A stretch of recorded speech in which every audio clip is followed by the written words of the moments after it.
네, 여러분 안녕하세요. 전정현 소장입니다. 최근 1월 달에서 3월 달에 가만히 보면은요, 물론 대형주 같은 경우도 좀 올라왔죠. 그리고 코스닥에서 중소형주도 물론 올라왔어요. 근데 알게 모르게 소리 소문 없이 올랐던 그런 쪽도 있죠.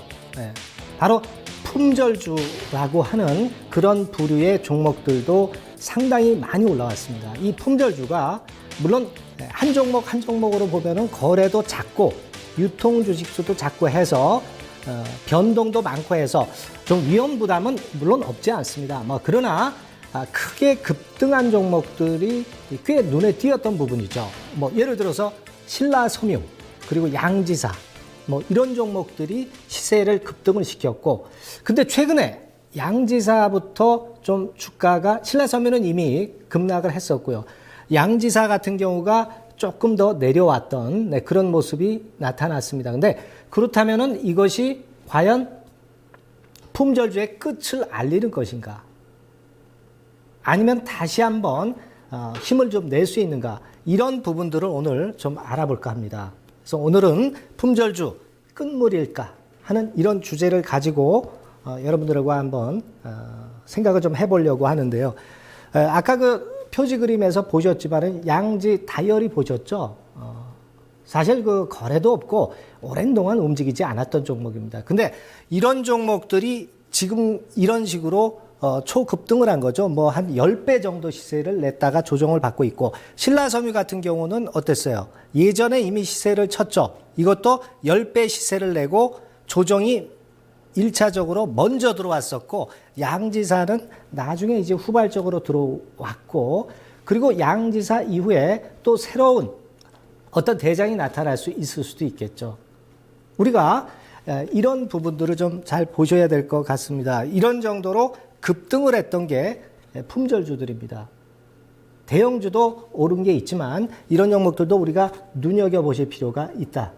특히 그 개인 투자자들은 이런 종목들 좋아하시지 않습니까? 그렇죠? 그래서 우리가 품절주는 여기 나와 있지만 sold out. 무슨 뜻이에요?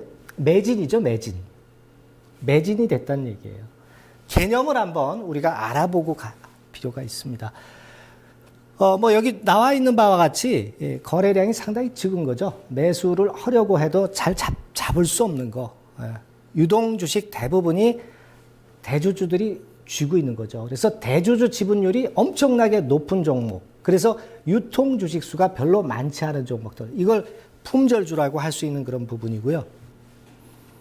자, 아까 그 신라섬유 우리가 봤습니다만 거래가 작고 해서 올랐지만은 이보다 더 큰 이유는 바로 그 대주주의 사망이죠. 대주주가 사망하면서 차명 계좌가 밝혀지면서 대주주 지분율이 70%대가 아니라 차명 계좌까지 까고 보니까 한 90%다 이겁니다. 그래서 유통 주식 수는 10%밖에 안 된다 이런 얘기예요. 그러니까 유통 주식 수가 작을수록 시세를 조작할 수가 있겠죠.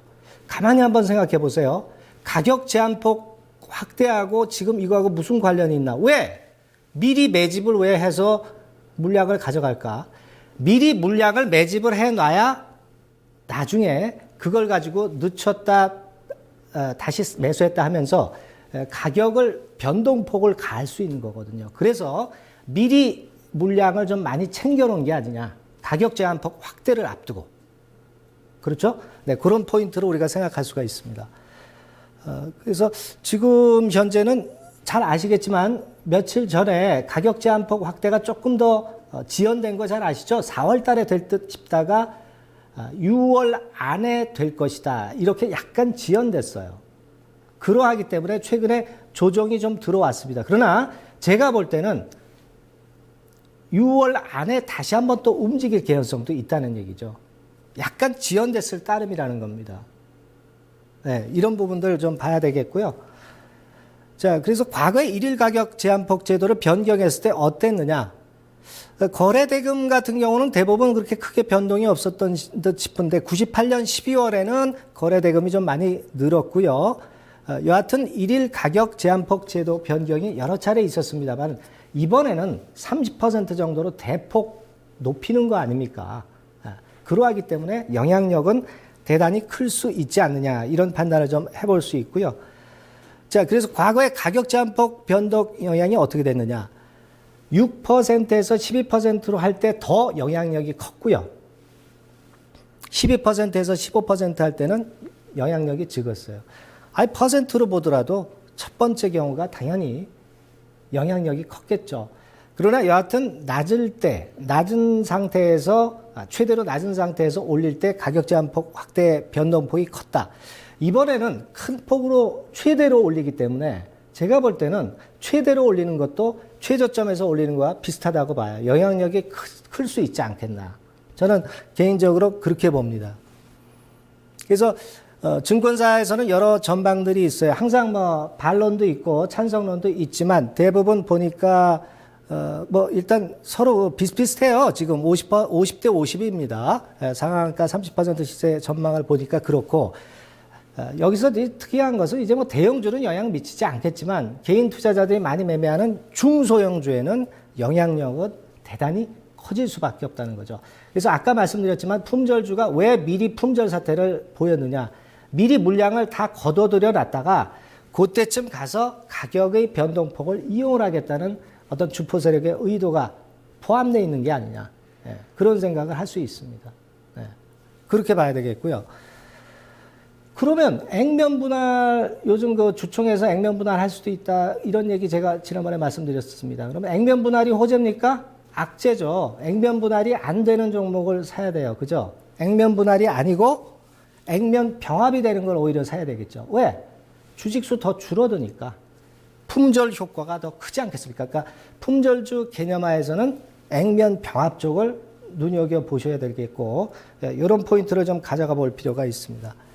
자, 그래서 최근에 오른 그 5개 종목, 신라섬유나 양지사는 많이 올랐다가 10배 올랐다가 꺾였죠. 이화나 세기상사, 광진실업도 마찬가지로 3, 4, 5등 줍니다만 이제 그런 부분을 보여주고 있는데 이렇게 됐다가 한 4월경부터 다시 한번 또 가격 제한폭 확대를 앞두고 움직일 개연성이 있을 거로 저는 봅니다. 타이밍은 바로 그때죠. 지금은 아니에요. 그죠? 지금은 아니고 그런 타임을 우리가 볼 필요가 있지 않겠나. 그런 생각을 좀 할 수 있다라고 보고요. 되게 품절주들의 특징을 한번 좀 봤어요. 대주주 지분율 다 높죠. 90%에 육박하는 종목도 있고 50%대. 되게 50% 이상은 대주주 지분율, 대주주가 갖고 있는 종목들이 품절주 급등 종목에 속할 수 있는 자격을 갖고 있고요. 부채 비율도 일단 좋아야 되겠죠. 적어도 부도나지 않는 종목을 해야 되고 그런 종목들을 또 주포들이 붙습니다. 우리가 안전성 차원에서도 그런 매매를 해야 되고요. 부채 비율이 되게 낮습니다.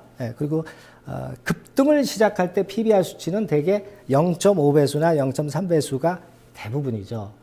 이런 건이 있어야 안전하게 세력들도 공략할 수 있기 때문에 아마 이런 쪽들을 선정을 하지 않았나. 그래서 타켓으로 잡지 않았나. 이런 생각을 해보고 싶고요. 최고 지점 상승률은 뭐 대개 1000%까지 오른 것도 있고 200, 300%까지 오른 종목들이 있는 겁니다.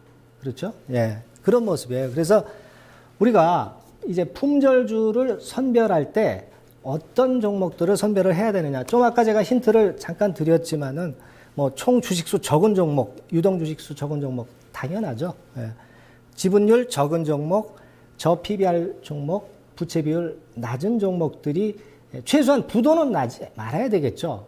위험 부담을 감소하고 한다 하더라도 그런 종목들을 우리가 선정을 해야 되겠고 또 CB나 BW 물량을 이미 발행을 했는데 미전환된 종목들이 있을 겁니다. 그건 여러분들이 공시점 찾아봐야 될 거 아니에요. 네, 그렇죠? 그래서 그런 종목, 그런 그 CB나 BW 물량, 잔여 물량이 없는 쪽을 좀 선정을 하셔야 되겠고요. 뭐 흑자 기업이면 뭐 금상첨화가 되겠죠. 그렇죠? 네, 그리고 시장 상황 고려한 시기 선택. 이것도 대단히 중요한 겁니다. 뭐 대형주가 빵빵 날아가는데 이런 품절주들이 될 수가 없죠.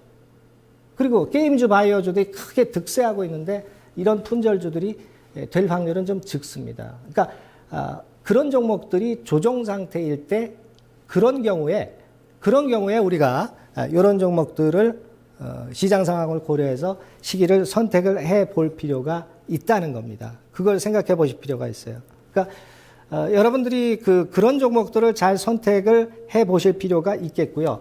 아까 제가 거듭 말씀을 드리지만 신라섬유나 양지사를 제외한 다른 쪽에서 주도 품절주, 대장주가 나올 가능성이 있다는 것 첫 번째로 생각을 한번 해보실 필요가 있겠고요.